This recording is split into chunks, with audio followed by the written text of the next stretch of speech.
بسم اللہ الرحمن الرحیم. کل ہم نے کہاں تک پڑھا تھا؟ انتخابات پڑھے تھے نا. آج ہم پڑھیں گے مقننہ.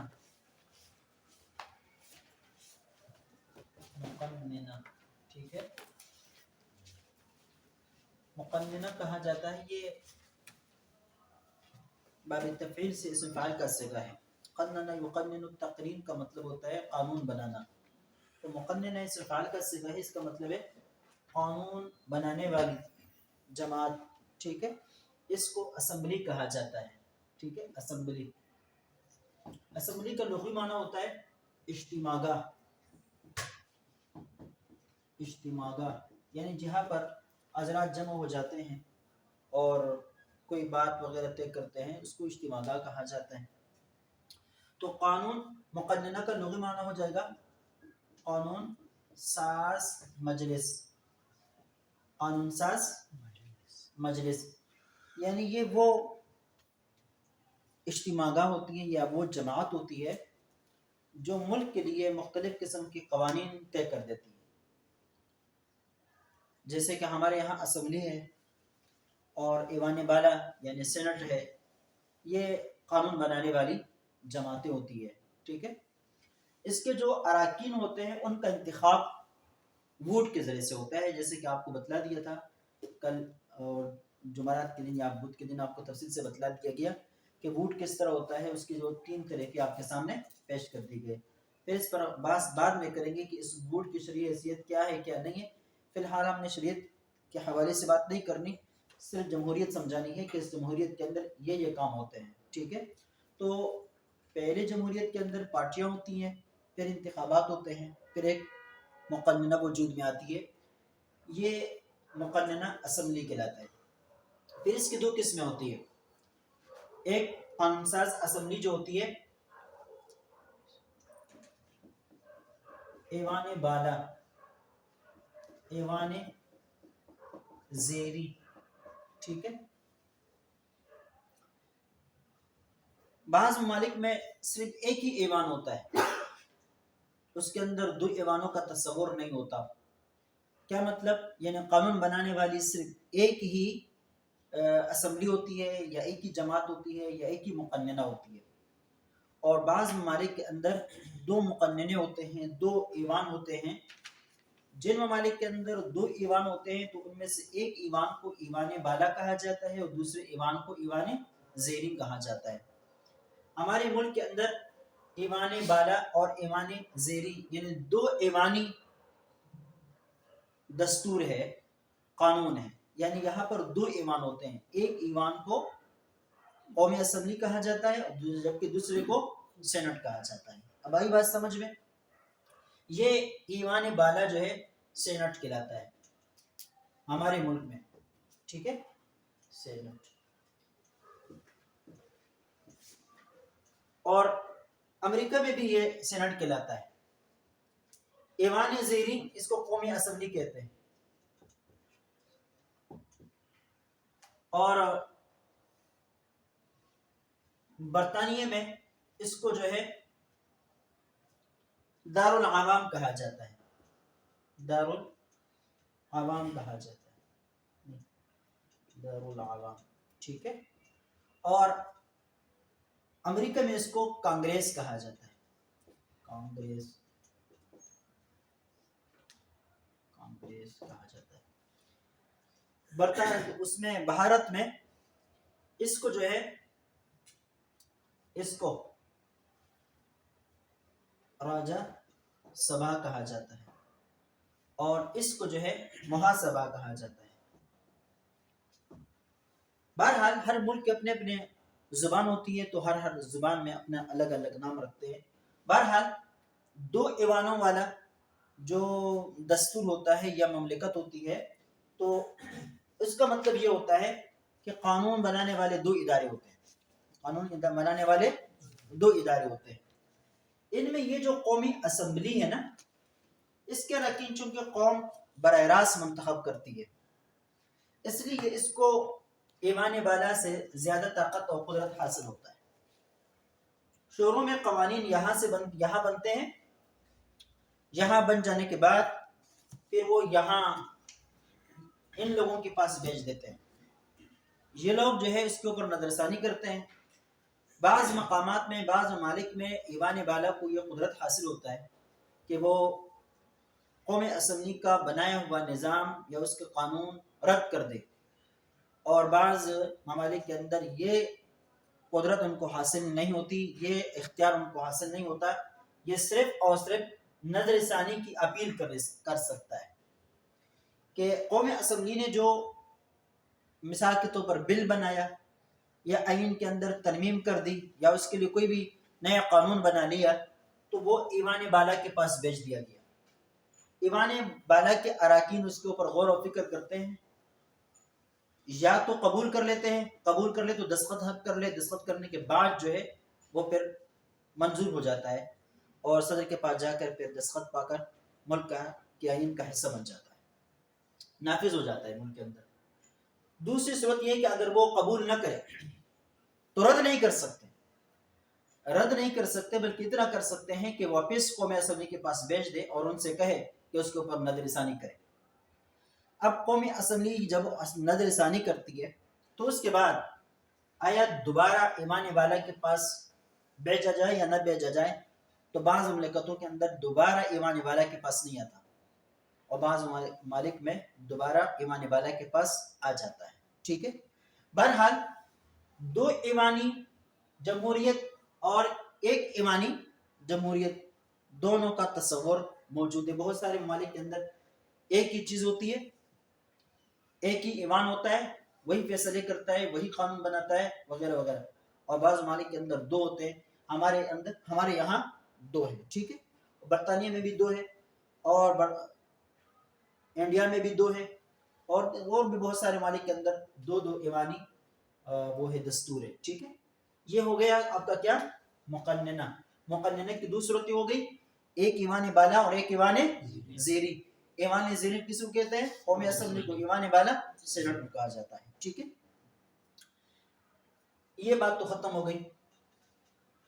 اب تیسری چیز جو جمہوریت کے ماتحت آتی ہے، تین چیزیں تو ہو گئی، چوتھی چیز دستور ہوتا ہے.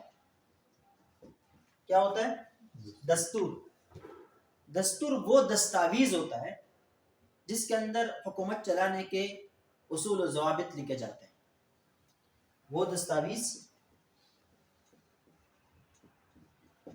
جس میں حکومت چلانے کے اصول و ضوابط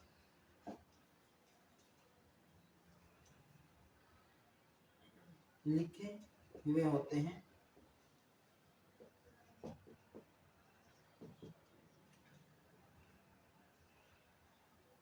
مثلا ذمہ داروں کے اختیارات،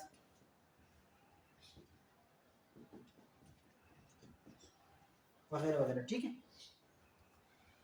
دستور وہ دستاویز ہوتا ہے جس کے اندر حکومت چلانے کے اصول و ضوابط لکھے ہوئے ہوتے ہیں کہ حکومت ہم نے ایسے چلانی ہے، اس طرح طریقے کا اختیار کرنا ہے. صدر ہے، وزیر اعظم ہے، صدر کے اختیارات کیا ہے، وزیر اعظم کے اختیارات کیا ہے، اس کے نیچے جو افیسر وغیرہ حضرات ہوتے ہیں، ہر افیسر کے کیا کیا اختیارات ہیں، ایک وزیر کے اختیارات کیا ہے، ایک مشیر، ایک ہوتا ہے وزیر مملکت، ایک ہوتا ہے مشیر. ٹھیک ہے. دونوں الگ الگ ہوتے ہیں. تو مشیر کے کیا اختیارات ہیں، وزیر کے کیا اختیارات ہیں، یہ ساری چیزیں اس کے اندر لکھی ہوئی ہوتی ہے. اس کو کہا جاتا ہے دستور. اس کو کیا کہا جاتا ہے؟ دستور. اس کی ضمن میں ایک اور بات سمجھے، قانون.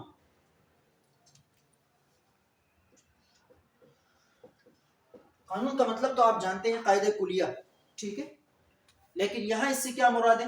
قانون وہ ہوتا ہے جو پوری قوم کے لیے ہوتا ہے اور جس کے اندر ہر رعائی، ہر باشندے مملکت کے لیے اس کے اوپر عمل کرنا کیا ہوتا ہے؟ ضروری ہوتا ہے. یعنی وہ پوری قوم کے ساتھ اس کا تعلق ہوتا ہے، اس کو قانون کہا جاتا ہے. اسے کیا کہا جاتا ہے؟ تو دستور الگ چیز ہے، قانون الگ چیز ہے. سمجھ گئے؟ پھر یہ دستور بھی دو قسم کے ہیں. ایک وحدانی دستور ہے. وحدانی دستور کا مطلب یہ ہوتا ہے کہ بھئی ایک ملک کے نیچے جتنی بھی چھوٹی چھوٹی وحدتیں ہوتی ہیں، اب وہ وحدتیں یا تو صوبوں کی صورت میں ہو، یا ریاستوں کی صورت میں ہو، یا جو ہے تحصیلوں کی صورت میں ہو، یا ضلعوں کی صورت میں ہو، یا قانونی کی صورت میں ہو، کسی بھی صورت میں ہو، وہ ساری کی ساری وحدتیں ایک ہی ریاست ایک ہی مملکت کے ماتحت ہو، اور ان سب کے لیے ایک ہی قانون ایک ہی دستور ہو، ٹھیک ہے، اس کو کیا کہا جاتا ہے؟ وحدانی دستور کہا جاتا ہے، ٹھیک ہے۔ جیسے کہ 18ویں ترمیم سے پہلے ہمارے پاکستان میں سارے کے سارے پورے ملک جو تھا وہ ایک ہی دستور کے ماتحت چلتا تھا، ٹھیک ہے۔ قومی اسمبلی جو دستور پاس کر دیتی تھی اور جو نظام و وضع کرتی تھی، وہی پورے ملک کے لیے کیا نظام ہوتا تھا، اور صوبے اس کے ماتحت ہوتے تھے۔ پھر دوسری قسم وفاقی دستور۔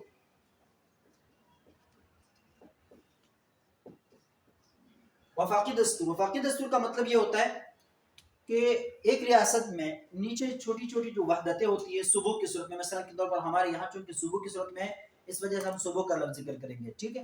صوبوں کی صورت میں جو چھوٹی چھوٹی وحدتیں ہوتی ہیں اور وہ ایک مملکت کے ساتھ اتفاق کر کے ان کی ماتحت رہتی ہے، وفاقی دستور میں پھر ہوتا یہ ہے کہ ایک پورے ملک کے لیے ایک نظام ہوتا ہے، ٹھیک ہے، اور اس کے ذمہ دار یا اس کو پاس کرنے والی قومی اسمبلی ہوتی ہے۔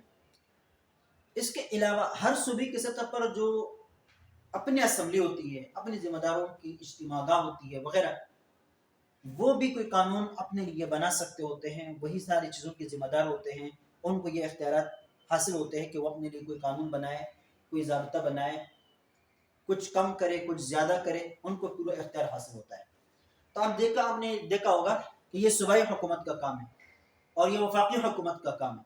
آپ نے سنا ہو نا، کہتے ہو سنتے ہو، تو یہ وفاقی حکومت کا مطلب یہ ہے کہ یہ وہ اختیارات ہے کہ جو صرف اور صرف وفاق کے پاس ہے، صوبے کے پاس نہیں ہے۔ مثال کے طور پر اسلحہ سازی، ٹھیک ہے، اس طرح قانون پالیسی یعنی خارجہ تعلقات کے جو پالیسی حکمت عملی ہوتی ہے، اس کے اختیار کس کے پاس ہے؟ وفاق کے پاس ہے، صوبوں کے پاس نہیں ہے۔ باقی جو چھوٹی چھوٹی باتیں ہیں اور اشیاء کی قیمتیں کنٹرول کرنا، کسی چیز کی قیمت کو مقرر کرنا، فیکٹری بنانا نہ بنانا، کسی کو اجازت دینا کسی کو نہ دینا، کسی کو گرفتار کرنا کسی کو کیا کرنا، کسی کو آزاد کرنا وغیرہ وغیرہ، یہ سارے اختیارات صوبوں کو ہوتے ہیں، اور اس حوالے سے وہ اپنے قانون سازی بھی کر سکتے ہیں۔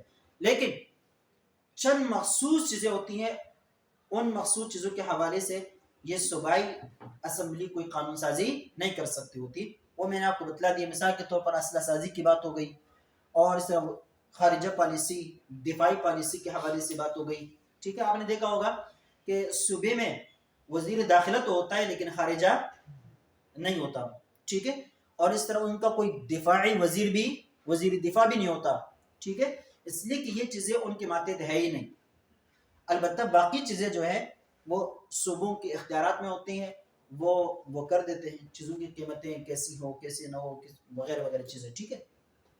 18ویں ترمیم کے بعد یہ اختیارات صوبوں کے پاس آ گئے، کہ وہ مخصوص چیزوں کے علاوہ باقی چیزوں کے حوالے سے اپنے قانون سازی کر سکتی ہے، ٹھیک ہے۔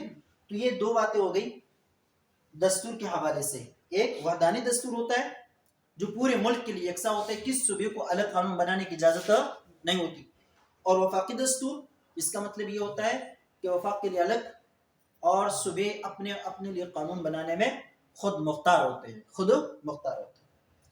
اچھا، یہ بات بھی ختم۔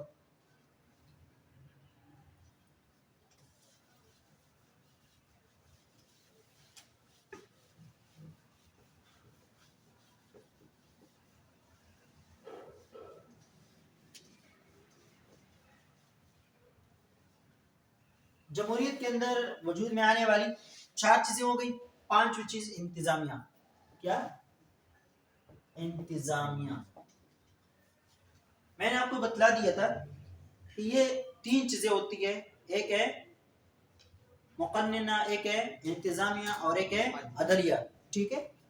یہ مونٹیسکیو کے نظریے کے مطابق سب ایک دوسرے سے کیا ہونے چاہیے؟ آزاد ہونے چاہیے، لیکن اس کے لیے کوئی حکومت کا تصور نہیں تھا کہ کیسے ہو کیسے نہیں ہو۔ تو جمہوری نظام میں یہ چیزیں آتی ہے وجود میں، تو اس کی ترتیب کے ساتھ آتی ہے۔ پہلے کیا؟ سیاسی جماعتیں بنیں گی، پھر اس کے بعد انتخابات ہوں گے، پھر مقننہ وجود میں آئے گا. وہی مقننہ کسی کو اپنے لیے کیا ہے، ایک منتظم، جیسے کہ وزیر اعظم کا انتخاب ہوتا ہے نا، کون کرتا ہے انتخاب؟ مقننہ کرتی ہے. مقننہ کرتی ہے، یعنی قومی اسمبلی کے ممبران مل کر وہ کسی کو ووٹ دیتے ہیں تو وہ وزیر اعظم بن جاتا ہے. ٹھیک ہے، تو اس سے انتظامیہ وجود میں آیا. انتظامیہ کا مطلب یہ ہوتا ہے کہ جو قانون قومی اسمبلی نے بنایا، جو حکم عدلیہ نے جاری کر دیا، اس قانون کے مطابق اور اس حکم کے مطابق قوم کے اندر کیا کرنا، اپنے عمل دخل کو، اپنے عملداری کو جاری کرنا. ٹھیک ہے، اس کے مطابق خود بھی چلنا اور قوم کو چلانا، یہ انتظامیہ کی ذمہ داری ہوتی ہے. انتظامیہ کے ماتحت وزیر اعظم اور اس کے ماتحت تمام ادارے آ جاتے ہیں، اس کے ماتحت تمام ادارے انتظامیہ کے اندر آ جاتے ہیں. ٹھیک ہے، میں نے آپ کو بتلا دیا تھا کہ انتظامی جو اراکین ہوتے ہیں نا، وہ دو قسم کے ہوتے ہیں. ایک کل بتلا دیا تھا نا کچھ دن پہلے، ہاں، مستقل انتظامیہ اور غیر مستقل. مستقل انتظامیہ وہ ہوتے ہیں جو گورنمنٹ کے ملازم ہوتے ہیں، اس کا عوام کی ووٹ کے ساتھ کوئی تعلق نہیں ہوتا، بلکہ وہ اپنی انٹرویوز، اپنی صلاحیت، اپنے استعداد کی بنا پر وہ حکومت کے ملازم کے طور پر ان کا انتخاب ہوتا ہے. جیسے کہ فوجی اہلکار ہے، اور اس طرح پولیس کے اہلکار ہے، رینجر کے اہلکار ہے، اور پھر جو ہے ان تمام شعبوں کے جو سربراہ ہیں، ان کا انتخاب اپنی اپنی صلاحیتوں کی بنا پر ہوتا ہے. اور پھر وہ گورنمنٹ کے ملازم ہوتے ہیں، حکومت کے ملازم ہوتے ہیں، کسی حکومت کے آنے جانے سے ان کا کوئی تعلق نہیں ہوتا. کون پارٹی برسر اقتدار آتی ہے، کون نہیں آتی، اس کے ساتھ بھی ان کا کوئی تعلقات نہیں ہوتا. یہ مستقل انتظامیہ یا مستقل ملازمین حکومت کہلاتے ہیں، مستقل ملازمین حکومت یا مستقل انتظامیہ کہلاتا ہے. اور غیر مستقل یہ وہ لوگ ہوتے ہیں جو ووٹ کے ذریعے سے برسر اقتدار آتے ہیں اور پھر مخصوص مدت کے لیے ان کی ملازمت ہوتی ہے، جیسے کہ وزیر ہے، ٹھیک ہے، مشیر مملکت ہے وغیرہ. یہ حضرات جو ہوتے ہیں یہ غیر مستقل انتظامیہ کہلاتے ہیں، یہ غیر مستقل انتظامیہ. وزیر اعظم بھی غیر مستقل انتظامیہ میں سے ہے، اس لیے کہ ہمارے ملک میں پہلے 3 سالوں کے لیے، اب 5 سالوں کے لیے، بعض ممالک میں 10 سالوں کے لیے، بعض میں اس سے کم زیادہ، اتنی ہی مدت کے لیے حکومت کا انتخاب ہوتا ہے. وہ اتنی مدت گزار لینے کے بعد پھر رخصت ہو جاتے ہیں. تو یہ غیر مستقل انتظامیہ ہے. ٹھیک ہے، غیر مستقل انتظامیہ. میں نے آپ کو بتلا دیا تھا کہ اسی مستقل انتظامیہ سے پھر اسٹیبلشمنٹ وجود میں آتا ہے، اسٹیبلشمنٹ وجود میں آتا ہے. میں نے آپ کو یہ بتلا دیا تھا کہ کبھی کبھی ایسا ہوتا ہے کہ یہ جو مستقل انتظامیہ ہے نا، اس کے کچھ افراد غیر مستقل انتظامیہ کے اوپر غالب آ جاتے ہیں، اس لیے کہ ان کو پتہ ہوتا ہے کہ بھئی ہماری نوکری پکی ٹکی ہے، اور ان لوگوں کو پتہ ہوتا ہے کہ ہماری نوکری اتنی مضبوط نہیں ہے. تحریکات میں اعتماد آ جائے، درمیان سے اٹھ جائے، لیکن اگر کام چلائے بھی تو زیادہ سے زیادہ 5 سال تک ان کی حکومتیں چلتی ہے، بدماشی چلتی ہے، ان کے بعد ان کی حکومتیں بدماشی ختم ہو جاتی ہے. تو یہ جو لوگ ہیں یہ مستقل، اس میں کچھ بڑے ایسے ہوتے ہیں جو ان غیر مستقل انتظامیہ کے اوپر غالب آ جاتے ہیں، ان کو دھمکیاں دیتے ہیں، بلیک میل کر دیتے ہیں، یا دوستیاں لگا کر ان کو اپنے تابع بنا لیتے ہیں. ٹھیک ہے بھائی، تابع بنانے کے مختلف طریقے ہیں. یہ بھی ہو سکتا ہے کہ ویسے دوستی بنائے، کسی کو تابع کر دیا، یا ایسا کہ بلیک میل کرنا، کسی جرم کے اندر ان کو خود ملوث کیا، ملوث کر لینے کے بعد پھر ان کی ویڈیوز بنائے یا ان کی خبر اپنے پاس رکھی، اور اس کے بعد پھر یہ کہتا ہے کہ تم نے یہ کام کرنا ہے، وہ کام کرنا ہے، ورنہ تمہارے یہ شکایت قوم میں افشا کر دی جائے گی، یہ راز کھول دیا جائے گا، یہ ہوگا وہ ہوگا. اس کے ذریعے سے پھر بلیک میل کرتے ہیں. ٹھیک ہے. تیسری صورت یہ ہوتی ہے کہ دھمکیاں دیتے ہیں. کیسے؟ ان کو بتایا جاتا ہے کہ تمہاری حکومت کتنی چلے گی، 4 سال تک، 5 سال تک تمہاری حکومت، اس کے بعد تمہاری جو ہے ساری بدماشیاں ختم ہو جائیں گی، لیکن ہماری بدماشی اپنی جگہ پر برقرار رہے گی. اس کے بعد پھر ہم تمہیں یا تو عدالتوں کے ذریعے سے گھسیٹیں گے، یا تمہیں یہ کریں گے، وہ کریں گے، یہ کریں. بہرحال کسی طریقے سے یہ لوگ مستقل انتظامیہ غیر مستقل انتظامیہ کے اوپر غالب آ جاتے ہیں. وہی لوگ جو اس مستقل لوگوں میں سے ہوتے ہیں اور غیر مستقل انتظامیہ کے اوپر غالب آ جاتے ہیں، اس سے آتا ہے وجود میں اسٹیبلشمنٹ. ٹھیک ہے، اسٹیبلشمنٹ. ٹھیک ہے، اس کو کہتے ہیں اشرافیہ بھی کہتے ہیں، اس کو نوکر شاہی بھی کہا جاتا ہے، اس کو بیوکریسی بھی کہا جاتا ہے، بیوروکریسی بھی کہا جاتا ہے. یہ سارے نام ہیں ایک چیز کے. جب یہ مستقل انتظامیہ غیر مستقل انتظامیہ کے اوپر غالب آ جائے نا، تو پھر حکومت کے اندر ان کا عمل دخل شروع ہو جاتا ہے. ان کا عمل دخل کرنے کو کیا کہا جاتا ہے؟ اسٹیبلشمنٹ، اشرافیہ، نوکر شاہی، بیوروکریسی. تو یہ انتظامیہ کی بات بھی ختم ہو گئی. ٹھیک ہے، اب چھٹی ترتیب میں بن رہی ہے نا، عدلیہ. کیا؟ عدلیہ. کیونکہ دیکھیں جب انتظامیہ بن گیا اور اس کے بعد جو ہے نا کہ قومی اسمبلی کے ممبر وغیرہ بن گئے، انتظامیہ وجود میں آیا، تو یہ انتظامیہ بھی کیا ہوتا ہے؟ افراد کا حصہ ہوتا ہے نا، افراد کا مجموعہ ہوتا ہے. تو ہو سکتا ہے کہ ان سے ظلم زیادتی ہو جائے.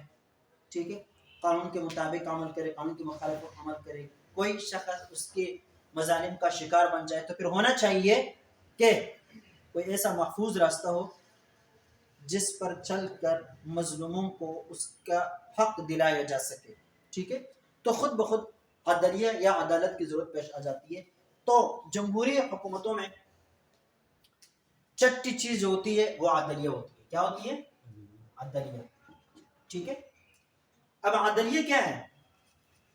یہ جو قومی اسمبلی یا مقننہ قانون بناتی ہے، ٹھیک ہے، اس قانون کی پھر یہ عدلیہ تشریح کرتی ہے، اور تشریح کر کے کوئی حکم جاری کرتی ہے. انتظامیہ پھر اس حکم کو پورے قوم کے اوپر یا جس شخص سے وہ حکم متعلق ہوتا ہے اس شخص کے اوپر اس کو لاگو کر دیتا ہے. یہ عدلیہ اتنی آزاد ہوتی ہے کہ مقننہ نے جو قانون بنایا اس کے لیے جو الفاظ مقننہ نے طے کر دیے، ان الفاظ کی دوبارہ تشریح کا حق قومی اسمبلی کے پاس نہیں ہوتا، بلکہ اس کی تشریح فقط عدلیہ کرتی ہے. اس کی تشریح پھر کون کرتی ہے؟ عدلیہ کرتی ہے. کوئی جرم کس قانون کی ماتحت وہ داخل کرتی ہے، کسی کو آزادی دلاتی ہے، کسی کو مجرم گردانتی ہے، یہ پھر عدلیہ کا کام ہوتا ہے. یہ عدلیہ کا کام ہوتا ہے. ٹھیک ہے، کہتے ہیں کہ جمہوریت کی کامیابی اس صورت میں ہے کہ جب وہ منٹو والی جو 3 اختیارات کی تفریق کا فلسفہ ہے اس کو قبول کر لے. یعنی مقننہ بھی آزاد ہو، انتظامیہ بھی آزاد ہو، اور عدلیہ بھی آزاد ہو. یہ جمہوریت کا ایک قسم کا گویا کہ حسن بن جاتا ہے کہ جس کے اندر کیا ہوتے ہیں؟ ایک مقننہ، انتظامیہ اور عدلیہ ایک دوسرے کے دباؤ سے بالکل آزاد ہو، ایک دوسرے کے دباؤ سے بالکل آزاد ہو. یہی وجہ ہے کہ عدلیہ کو انتظامیہ کی دباؤ سے بچانے کے لیے عدلیہ کے جو اراکین ہوتے ہیں، جج حضرات، اس کا انتخاب یا تو یہ مقننہ کرتی ہے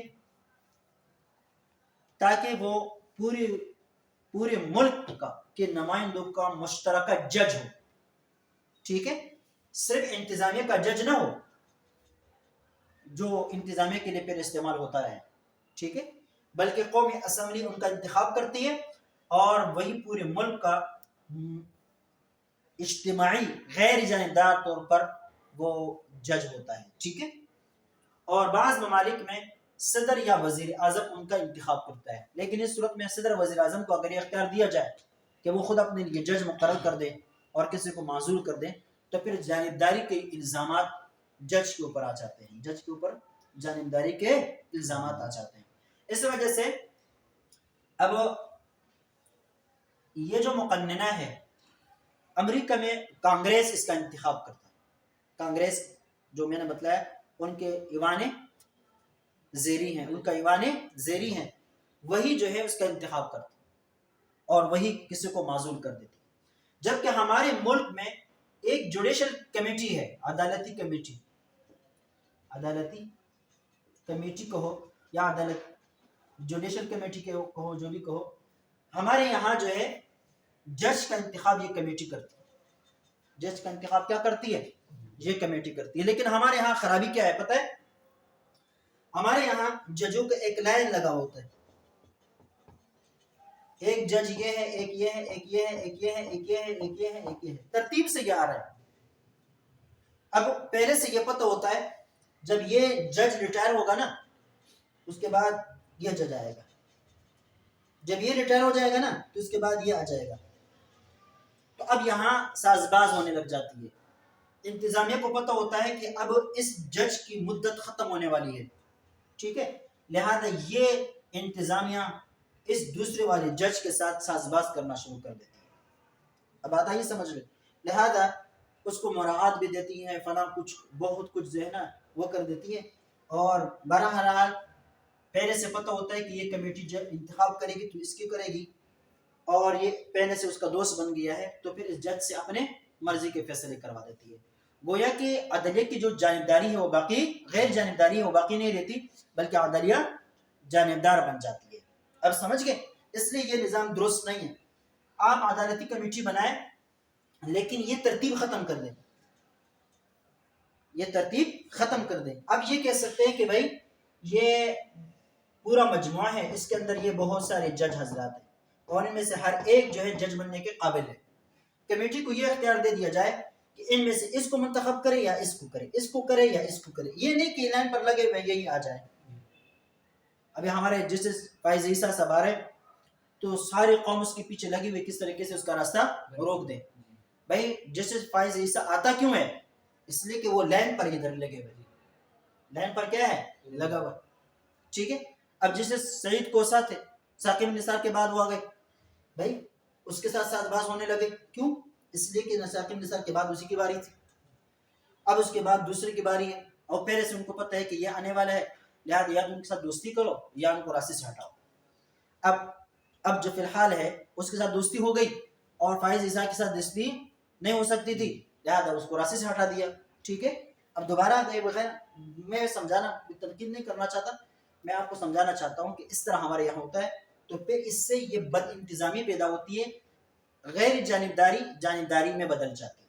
لہذا آزاد کمیشن ہونا چاہیے، آزاد کمیٹی ہونی چاہیے، اور اس کے لیے جو اراکین ہے مثال کے طور پر 12 جج فرض کرنا، ان 12 ججوں میں کوئی لائننگ نہیں ہے، بلکہ یہ 12 جج میں سے ہر جج اس قابل ہے کہ اس کو چیف جسٹس بنا لیا جائے، اور وہ کمیٹی پر چھوڑ دیا جائے کہ ان 12 میں سے کس کا انتخاب کرے، بالکل آخر والے کا انتخاب کرے یا اس درمیان والے کا انتخاب کرے، یا ٹھیک ہے لائن پر لگے ہوا کا انتخاب کرے، لیکن یہ کچھ پتہ نہ ہو کہ ان 12 میں سے کس کا انتخاب ہوگا، تو پھر جو ہے نا جانبداری نہیں ہوگی، غیر جانبداری کوئی نہ کوئی برقرار رہ سکے گی، سمجھ گئے؟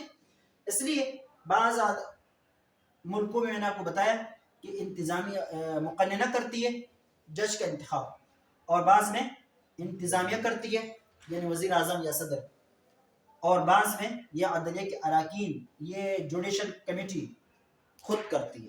ہمارے یہاں یہ تیسری والی صورت ہے، ٹھیک آخر والی۔ تو یہ جمہوریت کے ماتحت آنے والی مختلف ادارے ہیں جن کا مختلف کام ہوا کرتا ہے۔ اب یہ تو اس صورت میں ہے کہ جب جمہوریت اپنی اصل روح میں ہو اور یہ بیوکریسی کا کوئی عمل دخل نہ ہو، ورنہ اگر ایک بیوکریٹ جو ہے نا اس کے اوپر غالب آ گیا تو عدلیہ کے اوپر بھی غالب آ جاتا ہے، انتظامیہ کے اوپر بھی غالب آ جاتا ہے، تو پھر ہر جگہ غیر جانبداری ختم ہو جاتی ہے، ہر جگہ جانبداری آتی ہے، ہر جگہ پھر کیا آتی ہے؟ اس لیے کہ اس بیوروکریٹ سے انتظامیہ بھی دبی ہوئی ہوتی ہے، عدلیہ بھی دبی ہوئی ہوتی ہے، اور مقننہ بھی دبی ہوئی ہوتی ہے۔ اس وجہ سے ہم کہتے ہیں، ہمارے اکابر کہتے ہیں کہ بیوروکریسی کا سیاست کے اندر کوئی عمل دخل نہیں ہونا چاہیے، اور 18ویں ترمیم کے اندر بیوروکریسی کا کسی بھی صورت میں عمل دخل دینے کو جرم قرار دیتی ہے، لیکن اب بھی بیوروکریسی اتنی مضبوط ہے کہ اس جرم کے باوجود بھی کوئی ان کے اوپر ہاتھ ڈال نہیں سکتا، ان کے خلاف کوئی مقدمہ نہیں کر سکتا، ٹھیک ہے۔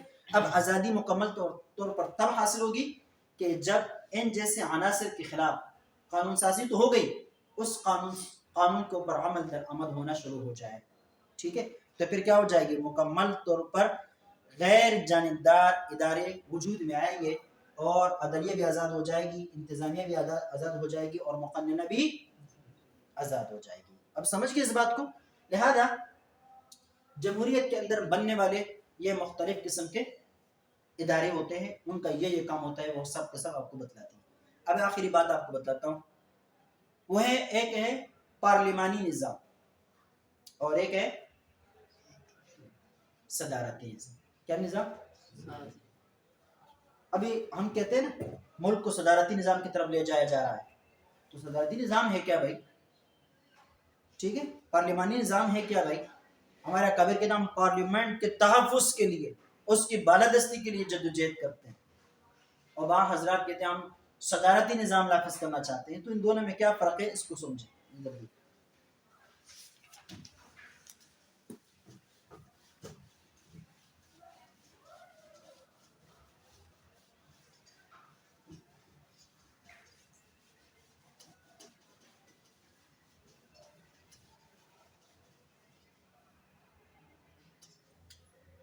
پارلیمانی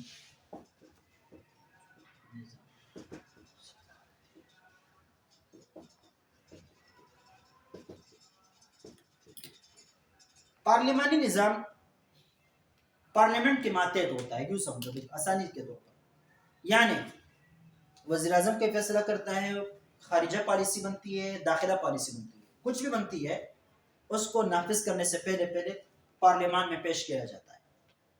جیسے کہ آپ بعض سیاستدانوں کے بیانات سنتے ہیں کہ بھئی فلاں قانون بنایا گیا، فلاں پالیسی بنائی گئی، لیکن پارلیمنٹ سے اس کی منظوری نہیں کرائی گئی، لہٰذا یہ غیر دستوری ہے، غیر قانونی ہے، غیر دستوری اور غیر قانونی ہے۔ تو پارلیمان کا یہی مطلب ہوتا ہے، اور جو پارلیمان کہے اسے کے مطابق انتظامیہ نے چلنا ہوتا ہے۔ انتظامیہ اس پارلیمانی منظوری کے بغیر کوئی پالیسی نہیں بنا سکتی، سمجھ گئے؟ جیسے کہ ہم کہتے ہیں، ہمارے سیاستدان کہتے ہیں کہ انتظامیہ قومی اسمبلی کو جواب دہ ہے، قومی اسمبلی کو جواب دیں۔ قومی اسمبلی وزیر اعظم سے بھی پوچھ سکتی ہے کہ تم نے یہ کام کیوں کیا، اور کسی بھی وزیر خارجہ ہو، داخلہ ہو، دفاع ہو، کوئی بھی ہو، اس سے یہ پوچھ سکتی ہے کہ یہ کام تم نے کیوں کیا، تم نے اس کام کرنے سے پہلے پارلیمان سے منظوری کیوں نہ لی، ٹھیک ہے، اس طرح اس کو اپنے ماتحت لا سکتی ہے۔ یہ تو پارلیمانی نظام ہوتا ہے۔ ایک ہے صدارتی نظام۔ ہمارے ہاں بھی تو صدر ہے، ہمارے ہاں بھی تو صدر ہے، ایک وزیر اعظم ہے، ایک صدر ہے، اور صدارتی نظام میں بھی صدر ہوتا ہے، لیکن دونوں میں فرق ہوتا ہے۔ اب امریکہ کے اندر صدارتی نظام ہے، اور ترکی کے اندر بھی صدارتی نظام ہے۔ ہمارے طالبان کی حکومت سے پہلے افغانستان کے اندر بھی جو نظام تھا وہ بھی کیا تھا، صدارتی نظام تھا۔ صدارتی نظام میں ہوتا یہ ہے کہ یہ صدر جو ہے نا، اس کا براہ راست انتخاب قوم کرتی ہے، اس کا انتخاب کون کرتی ہے؟ قوم براہ راست کرتی ہے، اور یہ صدر جو ہے قوم کا منتخب کردہ ہوتا ہے، جبکہ ہمارے جو صدر ہے یہ قوم کا منتخب کردہ نہیں ہوتا، بلکہ یہ قومی اسمبلی کے اراکین کا منتخب کردہ ہوتا ہے، ٹھیک ہے، قومی اسمبلی کے اراکین کا، اور اس طرح جو ہے نا صوبائی اسمبلی کے جو اراکین ہیں ان کا منتخب کردہ ہوتا ہے، نہیں ہے کہ پوری قوم کا منتخب کردہ، ٹھیک۔ صدارتی نظام میں صدر پوری قوم کا منتخب کردہ نمائندہ ہوتا ہے، ٹھیک۔ اب یہ صدر جو فیصلے کرتا ہے، ٹھیک ہے، وہ پارلیمان کے اوپر پیش کر دیتا ہے، لیکن یہ پارلیمانی مشوروں اور ان کے پاس کیے ہوئے جو ہے دستاویز یا تجاویز، ان کے اوپر عمل کرنا، اس کے لیے صدارتی نظام میں صدر مجبور نہیں ہوتا، بلکہ پارلیمان کے فیصلوں سے ہٹ کر بھی یہ فیصلے کر سکتا ہے، پارلیمان کے فیصلے سے ہٹ کر بھی یہ فیصلے کر سکتا ہے۔ خصوصاً امریکہ کا جو صدر ہے وہ کیا کہتے ہیں، پاورفل صدر ہے، مطلب کانگریس کے جو کیا ہے اراکین ہوتے ہیں، وہ کوئی بھی قانون بنائے، کوئی بھی کچھ کریں، صدر اس کا پابند نہیں ہوتا۔ صدر اپنے ثوابدید پر ان کو قبول بھی کر سکتا ہے، ان کو رد بھی کر سکتا ہے، ان کو قبول بھی کر سکتا ہے اور ان کو رد بھی کر سکتا ہے. جیسے کہ دیکھیں اگر جب میں اپنی زندگی کی بات کروں تو شروع میں ہمیں جب پتہ چلا نا، یعنی تھوڑا سا شعور پیدا ہوا 1999 میں، یا یوں سمجھو کہ 2000 میں 2001 میں، تو امریکہ کا جو صدر ہوتا ہے وہ کلنٹن ہوتا تھا. ہم بیانات میں یہاں سنتے تھے کلنٹن کو یہ کریں گے وہ کریں گے، ٹھیک ہے، اس طرح بیانات ہمارے اکابر کو ہوتے تھے. پھر ان کے بعد جو ہے نا بش آ گیا، بش کے بعد پھر اوباما آیا، اوباما کے بعد پھر وہ دیوانہ جو تھا ٹرمپ آ گیا، ٹرمپ کے بعد اب جو بائیڈن آیا ہے. اب دیکھیے ان میں سب میں نظریاتی اختلافات آپ کو نظر آئیں گے. کلنٹن کا جو کام تھا وہ اور قسم کا تھا، اور اس کے بعد بش کے جو کارنامے ہیں وہ اور قسم کے ہیں، اور پھر اس کے بعد اوباما کا جو طرز عمل تھا وہ اور تھا. البتہ اوباما چونکہ احساس کمتری کا شکار تھا، احساس کمتری کا شکار تھا، اس وجہ سے وہ ایسا رہتا تھا گویا کہ وہ کانگریس کو جواب دہ ہو، اور وہی فیصلے کرتا تھا، وہی کام کرتا تھا جو کانگریس چاہتی تھی، اس کے علاوہ وہ کچھ نہیں کر سکتا تھا. لیکن ٹرمپ کو دیکھیں، ٹرمپ کانگریس کو کوئی بھی اپنے آپ کو جواب دہ نہیں سمجھتا تھا، جو دل میں آتا تھا وہ کرتا تھا. اب جو بائیڈن کو دیکھو اس کا بھی یہی طریقہ ہے. اب افغانستان کی جنگ کے حوالے سے دیکھیں، بش کا نظریہ اور تھا، پھر ٹرمپ اوباما کا نظریہ اور رہا، اور ٹرمپ کا نظریہ اور رہا. لیکن یہ حضرات ان میں سے کوئی بھی قوتی فیصلہ اس پایا کا نہیں کر سکتے تھے جو بائیڈن نے کیا، ٹھیک ہے. اب پارلیمنٹ کا سوچ کیا ہو کیا نہ ہو، لیکن جو بائیڈن آیا اس نے کہا کہ بھئی جنگیں یہ فیصلے کا وہ نہیں ہوتی، جنگیں کوئی فیصلہ نہیں کر سکتی ہوتی، لہذا جنگ کو ختم کر دینا چاہیے. انہوں نے اپنے ثوابدید پر جنگ کو ختم کر دیا، ٹھیک ہے. تو بہرحال اس کی وجہ یہ ہے کہ یہ صدارتی نظام اتنا مضبوط ہوتا ہے جس طرح کہ ہمارے ہاں خلیفہ ہوتا ہے. صدارتی نظام کیا ہوتا ہے؟ جس طرح ہمارے ہاں خلیفہ ہوتا ہے، ہمارے یہاں مجلس شورا سے مشورہ لینا چاہیے. وشاورہم فی الامر اذا عزمت فتوکل علی اللہ، اذا عزمت فتوکل علی اللہ کے اندر یہی پہلو موجود ہے کہ مشورہ آپ لے لیں، فیصلہ آپ نے خود کرنا ہے. اگر مشورہ آپ فیصلہ وہی کرتے جو آپ کو مجلس شورا نے دیے تب بھی آپ کو پورا اختیار ہے. اگر آپ مجلس شورا سے بالکل ہٹ کر کوئی اور فیصلہ کرتے ہیں تب بھی آپ کو اختیار ہے. آگے جب کوئی فیصلہ کریں اذا عزمت فتوکل علی اللہ، یہ صدارتی نظام میں قریب یہی چیز ہوتی ہے، قریب یہی چیز ہوتی ہے. جیسے کہ ہمارے پہلے ایک وزیر مذہبی امور نے یہ کہا کہ خلافت کے قریب صدارتی نظام ہے. صدارتی نظام کس کے قریب ہے؟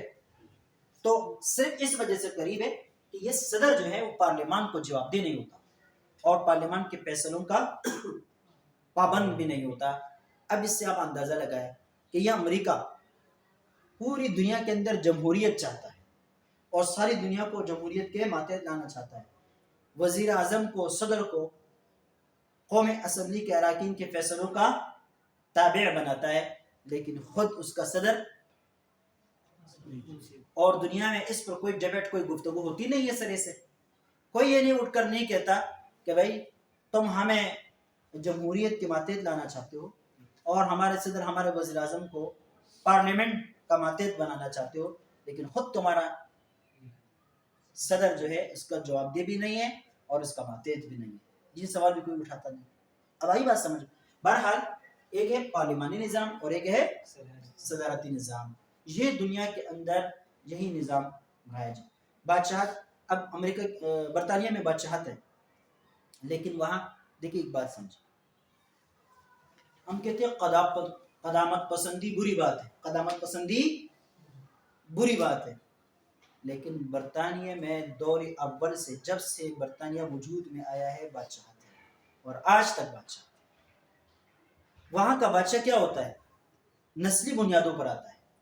باپ ہوا پھر بیٹا ہوگا، بیٹا نہیں ہے تو بیٹی ہوگی، مرد اور عورت کے درمیان کوئی فرق نہیں ہے، بس شاہی خاندان کا فرد ہونا چاہیے، شاہی خاندان کا فرد ہونا چاہیے اور وہ اس کو باقی رکھتے ہیں. البتہ برطانیہ کے بادشاہ کے پاس کوئی اختیار نہیں ہوتا، کوئی اختیار نہیں ہوتا. اس کو صرف اور صرف آباء و اجداد کا جو رسم ہے اس رسم کے اوپر عمل کرنے کے لیے باقی رکھا گیا ہے، ورنہ اس کے پاس کوئی اختیار نہیں ہوتا. ان کے فیصلے یا تو لارڈ ہاؤس کرتا ہے یا پبلک ہاؤس یعنی دارالعوام کرتا ہے یا جو ہے دارالعمراء کرتا ہے. اور جو بھی فیصلہ بادشاہ کے سامنے آتا ہے وہ فیصلہ غلط ہو یا صحیح ہو، وہاں کا بادشاہ یہ نہیں کہہ سکتا کہ یہ غلط ہے یا یہ صحیح ہے. بادشاہ صرف کیا کرے گا؟ دستخط کرے گا. تو وہاں بادشاہ جو ہے حقیقت میں حکومت چلانے والی وہ انتظامیہ ہے، وزیر اعظم ہے اور اس کے ماتحت عملہ ہے. لیکن بادشاہت جس کے اوپر وہ کروڑوں اپنے جو ہے نا پاؤنڈ کا خرچ کرتا ہے، لیکن اس کو باقی صرف اپنے رسم کے لیے باقی رکھے. اس کے لیے یہ ان کی قدامت پسندی ہے کہ اپنے ابواب و اجداد کی تاریخ کے ساتھ اس کے ذریعے سے وہ وابستہ ہے، اس کے ذریعے سے. اور ہمیں کیا کہتی ہیں؟ کہتے ہیں ماضی کو بھول جاؤ، ماضی کو بھول جاؤ. ٹھیک ہے. اب ہمیں چاہیے کہ ہم دفاعی انداز کے بجائے اقدامی طرز اختیار کریں. ہم پر کوئی سوال کرے تو ہم فوراً کہہ دیں کہ جمہوریت. تو آپ بتائیں کہ ٹھیک ہے جمہوریت ہے، لیکن تمہارے یہاں جمہوریت کے ہوتے ہوئے صدر کو یہ اختیار حاصل ہے، یہ اختیار ہمیں بھی ملنا چاہیے، ہمارے ملک کے صدر کو بھی یہ اختیار ملنا چاہیے. ٹھیک ہے، وغیرہ وغیرہ. تو بہرحال یہ پارلیمانی نظام ہو گیا اور صدارتی نظام ہو گیا. دنیا کے اندر یہ زیادہ تر رائج ہے. اور بادشاہت اگر کہیں کہیں ہے، جیسے کہ افریقہ میں بعض ممالک کے اندر ہے اور سعودیہ کے اندر ہے، لیکن وہ دستوری ہے. کس دستور کے ماتحت ہے؟ ان کو کوئی مجلس شورا ہے، اس کے مطابق وہ چلتے ہیں. اس کے علاوہ ایک جاگیرداری نظام جس کو فیوڈلزم کہا جاتا ہے. کیا کہا جاتا ہے؟ اس کو صرف ایسے نام کے حد تک پڑھتے ہیں، آگے نہیں پڑھتے. جاگیردارانہ، اس کو کہتے ہیں فیوڈلزم.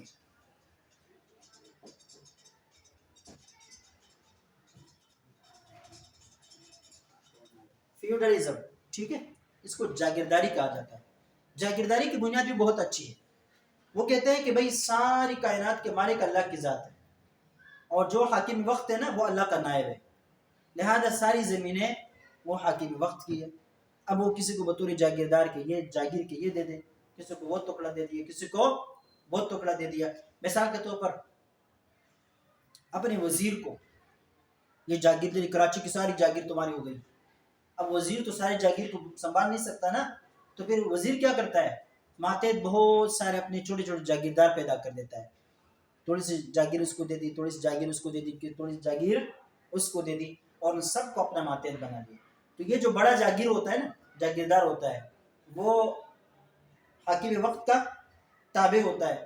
ٹھیک ہے. اور یہ نیچے جتنے بھی جاگیردار ہوتے ہیں وہ اس کے تابع ہوتے ہیں. ٹھیک ہے. اس کو کہتے ہیں جاگیردارانہ نظام، اور اس کو فیوڈلزم کہا جاتا ہے. کیا کہا جاتا ہے؟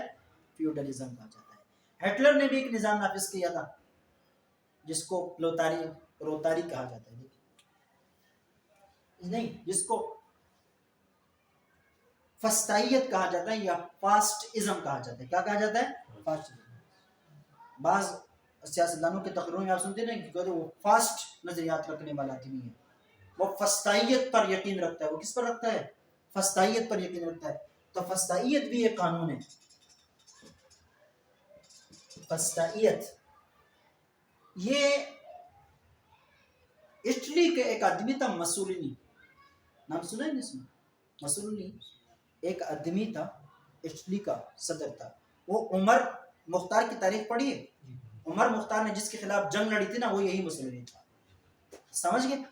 اس کے نظریات میں یہ بات تھی کہ بھائی انسان صرف اجتماعیت کے لیے پیدا ہوا، انفرادیت کا کوئی حق نہیں. انفرادیت کا کوئی حق نہیں. وہ مرد اور عورت کے درمیان فرق بھی اس بنا پر کرتا تھا کہ جو آدمی اجتماع کا کام آتا ہے وہ مرد ہے، اور جو آدمی اجتماع کا کام نہیں آتا وہ کیا ہے؟ عورت. ٹھیک ہے. تو یہ فسطائیت، فاشزم اس کو کہتے ہیں. ٹھیک ہے. یہ فسطائیت ہے. اس میں صرف زبردستی ہی کام آتی ہے، اس کے علاوہ کچھ کوئی چیز کام نہیں آتی. ہمارے یہاں آمریت ہے، یہ اس کے قریب قریب ہے کہ جہاں کوئی دستور نہیں ہوتا، سب وہی ہوتا ہے جو فاسٹ حکمران چاہ رہے ہوتے ہیں. بہرحال تیسری ہے روتاری. میں نے شروع میں آپ کو اقتصادیات کے حوالے سے جب بتلا دیا تھا نا، کیا بتلایا تھا؟ سوشلزم کا. سوشلزم کے اوپر جب کمیونزم کا سایہ ڈالا گیا، ٹھیک ہے، تو روس کی حکومت وجود میں آئی، خدا سے انکار وجود میں آیا، وغیرہ وغیرہ. اس نے کیا کیا؟ اس نے وہی نظام نافذ کیا لیکن تھوڑی سا اس میں تبدیلی کر دی. اس نے ایک قانون ہے نا یہ کہتے ہیں دنیا میں شروع ہی سے ساری دنیا کے انسان دو حصوں پر تقسیم ہے. ایک غریب ہے اور ایک مالدار. ایک غریب ہے اور ایک مالدار ہے. ٹھیک ہے. تو یہ حضرات کہتے ہیں یہ جو پلوتاری ہے نا یہ مالداروں کو کہتے ہیں اور غریب کو بورجاوا کہتے ہیں. یہ حضرات کہتے ہیں کہ ان کو کس کا حق حاصل ہے؟ حکومت کا حق ان کو حاصل ہے. البتہ کوئی شخص اپنی ذاتی ملکیت نہیں رکھ سکتا، اس لیے مملکتی اعتبار سے سب برابر ہے. سب برابر ہے. ٹھیک ہے. بہرحال یہ تین نظام اب موجود نہیں ہے. یہ ہے اوپر جمہوری نظام اور بادشاہت موجود ہے. ٹھیک ہے. اور پھر جمہوری نظام کے ماتحت یہ دو پارلیمانی نظام اور صدارتی نظام موجود ہے. ٹھیک ہے. لہٰذا اس کے بارے میں وہ سمجھیں اور جو سیاسی بیانات ہوتے ہیں اس کے بعد میرے خیال سے آپ کی بالکل اچھی طرح سمجھ میں آتے ہوں گے کہ فنا بیان کس طرح زور ہے. ٹھیک ہے. پھر انشاءاللہ اس کے بعد کیا پڑھیں گے؟